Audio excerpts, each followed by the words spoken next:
Ministry reports 27 deaths, 5.6 million affected by ongoing floods across 11 districts. Former State Minister Mohammad Ali Arafat arrested from a Gulshan hideout. High Court questions government on impunity provision in Election Commissioner Appointment Act 2022.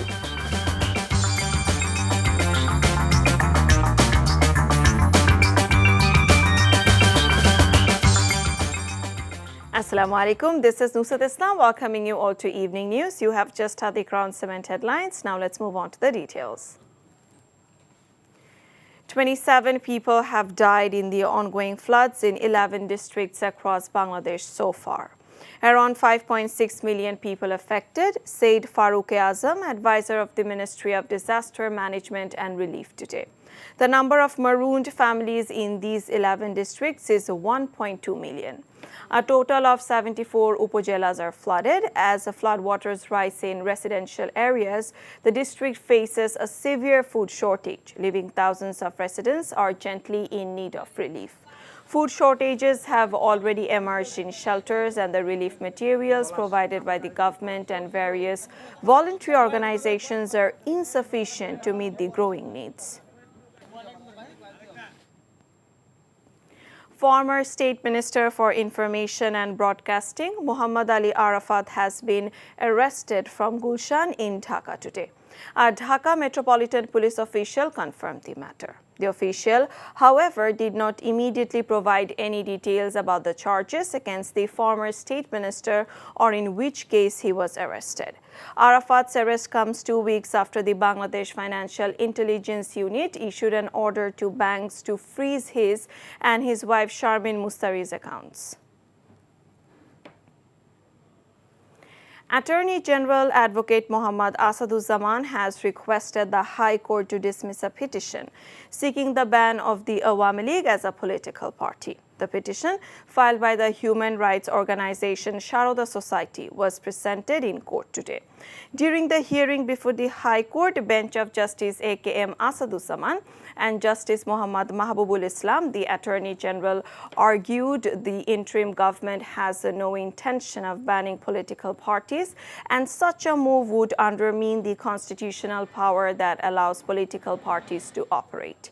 He emphasized that while people have suffered under the previous authoritarian regime, there are legal and judicial mechanisms in place to address these grievances. The High Court has asked the government to explain why the provision of impunity granted under Section 9 of the Chief Election Commissioner and Other Election Commissioners Appointment Act 2022 should not be declared illegal. The cited section in question prohibited any court from questioning the appointments of the CEC and other commissioners for the 2014 and 18 elections. Following a writ petition, the High Court bench of Justice A.K.M. Asaduzzaman and Justice Mohammad Mahbubul Islam issued the rule today. অতীতে যে দুটো নির্বাচন commissioner, প্রধান নির্বাচন commissioner এবং নির্বাচন কমিশনারকে নিয়োগ দেওয়া হয়েছে, যে প্রক্রিয়ায় এই প্রক্রিয়াকে দায়মুক্তি দেওয়া হয়েছে, সেখানে বলা হয়েছে এই অতীতের এই দুই নির্বাচন কমিশন, যার অধীনে 2014 সাল এবং 2018 সালে নির্বাচন অনুষ্ঠিত হয়েছে, তাদের এই অ্যাপয়েন্টমেন্ট প্রক্রিয়া কিংবা নিয়োগ প্রক্রিয়া নিয়ে বাংলাদেশের কোনো আদালতে প্রশ্ন উত্থাপন করা যাবে না।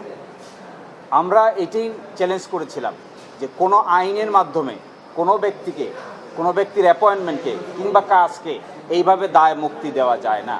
যদি দায় মুক্তি দেওয়া হয় তাহলে এটি বাংলাদেশ সংবিধানের মৌলিক যে কাঠামো আছে তার সঙ্গে সাংঘর্ষিক হয়। Mohammad Mosaddak was elected as chairman of NTV and Ashfaquddin Ahmed as managing director. The board of directors unanimously took this decision in the board meeting held at the NTV office today. Mohammad Mosaddak previously served as chairman and managing director of the organization. After returning to the country after 7.5 years, Mohammad Mosaddak chaired the meeting of NTV's board of directors. The NTV family has congratulated the chairman and managing director, who got new responsibilities by the decision of the board of directors. Russian ambassador to Bangladesh, Alexander Montitosky, today met interim government chief advisor, Professor Mohammad Yunus, and discussed issues of mutual interest. Advisor Ali Imam Mojumdar were present at the meeting held at State Guest House, Jamuna. Earlier, Russia congratulated interim government chief advisor and reiterated its commitment to constructive joint work at the governmental level to strengthen trade and economic, scientific and technical, cultural and humanitarian interaction.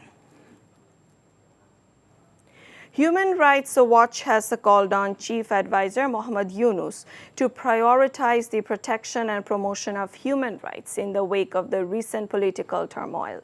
In an open letter, the HRW outlined recommendations aimed at rebuilding respect for human rights, holding perpetrators accountable, and addressing the deep-rooted issues that fuel the recent unrest. The letter addressed to the chief advisor highlighted the violent crackdown on protesters that ultimately led to the resignation of Sheikh Hasina. The HRW acknowledged the interim government's initial steps to calm the situation and investigate the use of excessive force during the protests. However, HRW emphasized that more must be done to ensure justice for past abuses and to establish a rights-based foundation for the future. The United Kingdom has expressed interest in helping Bangladesh reform its banking and revenue sectors and the capital market. Finance advisor Dr. Saliuddin Ahmed made this remark after a meeting with the UK High Commissioner Sarah Cook this morning. He said reforming these sectors is an immediate concern for them, as the work would be more difficult unless they do these reforms. The advisor said they have discussed enhancing trade and commerce between the two countries. Home Affairs Advisor Jahangir Alam has assured that the government will extend full cooperation to the United Nations representatives in investigating the killings and brutalities during the recent student and public uprisings. This statement comes as a 3-member UN delegation arrived in Dhaka to assist in the investigation of the violence that occurred between mid-July and early August amid the quota reform movement and the subsequent student public uprising across the country. BNP Standing Committee member, retired Major Hafizuddin Ahmed, has urged the interim government to unveil a roadmap for next election within a reasonable time to restore democracy in Bangladesh. He said at National Press Club today. এই দেশে তো গণতন্ত্রকে পুনঃপ্রতিষ্ঠিত করতে হবে। গণতন্ত্রকে প্রতিষ্ঠিত করতে হলে নির্বাচনের কোনো বিকল্প নাই। অতি অল্প সময়ের মধ্যে আপনারা অবিলম্বে রোডম্যাপ ঘোষণা করুন এবং একটা যৌক্তিক সময়ে একটি নির্বাচন দিয়ে জনগণের প্রতিনিধিদেরকে রাষ্ট্রের দায়িত্বভার গ্রহণ করার সুযোগ করে দিন।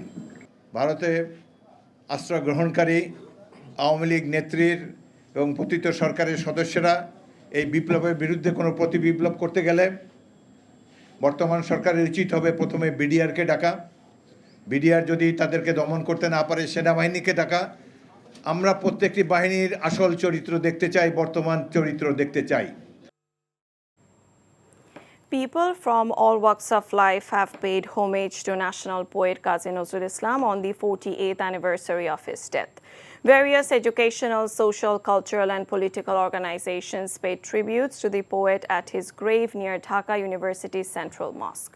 Nazrul was born in Bardhaman's Churulia village in West Bengal and took his last breath in Dhaka.